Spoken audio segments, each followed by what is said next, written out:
basi mwambie jirani yako umebarikiwa sana. Mwambie uliyekaa naye kwamba umependeza sana.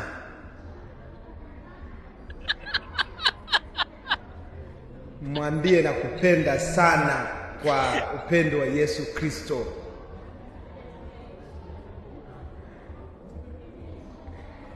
Kama uliokaa naye pia haujawahi kupata namba yake ya simu, basi leo ni wakati wako sasa kuchukua namba ya simu. Sisi ni watu wa usharika.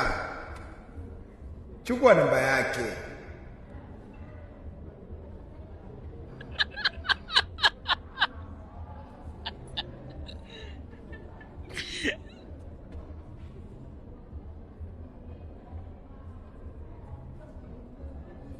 Wakati umeenda sana, naomba basi wote tusimame na mshike jirani yako mkono wakati tunakwenda kuomba kwa pamoja maombi ya umoja katika Kristo Yesu.